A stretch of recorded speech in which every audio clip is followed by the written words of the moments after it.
Hello everyone, my name is Christian Uche, and in this video I will demonstrate my week 4 assignment on .NET Blazor application, which is a Connect 4 game with Blazor using .NET 8 and Visual Studio Code.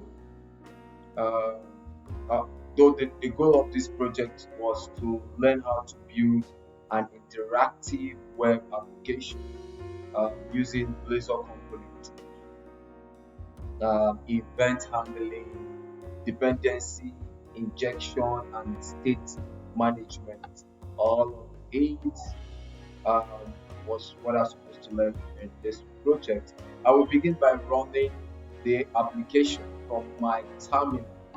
I'm going to be using I'm going to be using the .NET Watch so that we can watch it very fast from my left. Okay, so this is just an error. So I'm going to see the CD connect form so that we can sit into the folder and run the .NET uh, .NET Watch. And let's try run that. Okay, so our code is running. Now, as you can see, the game loads. It is going to load the customized Connect 4 board. I changed the default color by using Blazor parameter. Okay, and the board is black, and the player one uses the green pieces.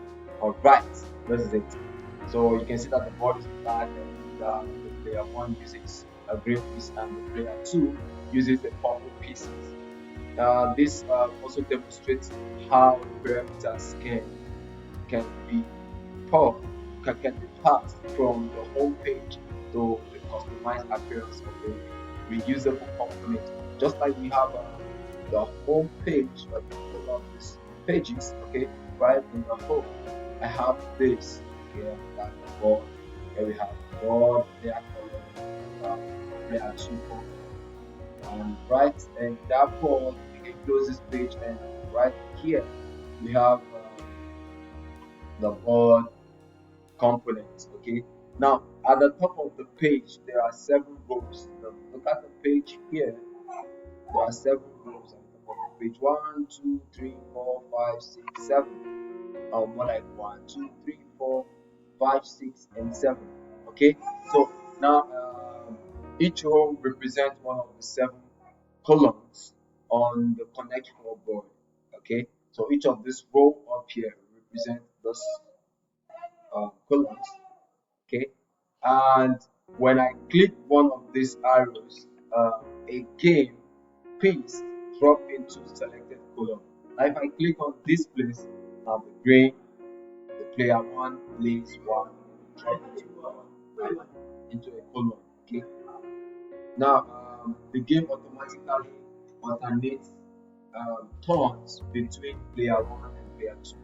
Okay, now below the arrow the application display whose turn it is, and this information is updated automatically as each move is made. If a player attempts to place the piece into a full column, the application display an error message instead of allowing uh, invalid invalid move. Okay. All right, the game logic is handled by a separate game state. Now we look at our VS Code, we have the game state. Now this is the game logic. Okay, this is where we have the win player. The player one wins is equals to one. Player two wins equals to two, or if it's tie, so equals to three. Okay, uh, uh, this is where we had some integer later where we have some x with a function arrow. Okay, just to run them off. Okay, basically this is where the logic falls in. This class, in this class, we manage the game board. It determines whose turn it is. It places pieces into the position, checks for winning combination, and detects ties, keeping the game logic separate from the user interface and makes the application easier to maintain and follow good software design practice. Now, if player 2 wants to play and then he clicks on this place, and then player 1 plays immediately, and we have this, and keeps on playing, keep on dropping the balls, okay, and try to do that, okay. There are no ties, okay, because they are not, okay. So here we can play, okay, let's play this over here. So I'm gonna play this one here, uh, and I'm also gonna play this one here, but I want the green to win, so I'm gonna win over here by playing, I'm just gonna try this one here. And if I want to win for the green, I'm just gonna click on this and then play about this. Okay, so I also have a scoreboard, but I'm going to talk about that later. Now, in the program.cs, I registered the game state as the game state class as a singleton service using dependency injection. Okay, then inside the board component, I inject the game state service so the component can access and update the current game state. Now, what am I trying to say? So, let's click on the program. You can see that in the build service add singleton game state. So I added that here in the program, and right in the game state, I inject the game state service to the component, yes, which can access and update the current game state. So we had it injected here, uh, public class game state, right? So and this will also help us. Um, Now we will demonstrate a winning game. Now if you look at the right hand, you notice that the one with green, player one, wins the game because of we have four same balls percentages below uh, the ball. Alright, so as I continue placing pieces, the application check for a winner, and then let's try to reset that. Okay. Uh, this is going to be checking for who is the winner. So let's check something. I want to show you something here, and let's try to place this one here and try to place this one. We can check for a tap. Okay, and if I place this one here, the moment I place this here, we have a tap. Okay. Oh, okay, that's no. So here and have this one here. Okay, still checking for winner, and this and this add this here and this here. So the moment I try to click it, colon is full, player two turns. Okay, um, that was okay. Player two plays here and then wins. Okay, so uh, player player one wins the game. Now the game displays a message announcing the winner and enables the reset game button, just like we have it here.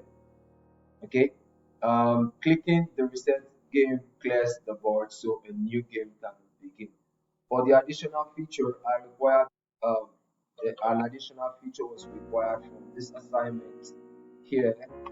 Okay, um, just added. So for the additional requirements by the assignment, I implemented a scoreboard just like we have in this place, the scoreboard, okay, where I can check for the scores of the player one and player two. Okay, and this feature was not included in the Microsoft playing tutorial. The scoreboard keeps track of the total number of wins for player 1 and player 2.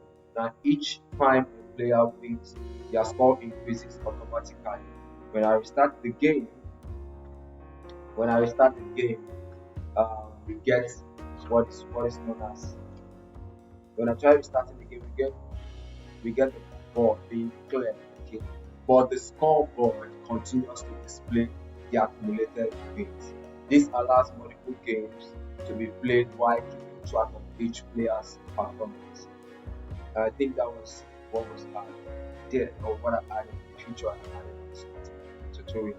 Now, throughout this project, I learned how to create a reusable place of components, and I also use dependency injection.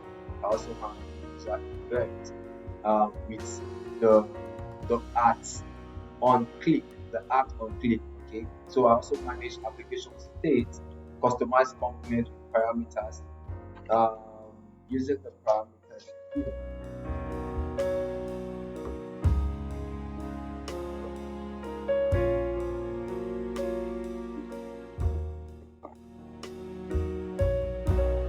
Alright, so with I added the parameter. So, okay, and then now I'm here. I will make it popular now to use the last application using .NET 8. Then overall, okay, this project helped me gain practical experience with Blazor and understand how component-based development work in ASP, ASP.NET Core. Thank you very much for watching my demonstration, and look forward to it. Bye.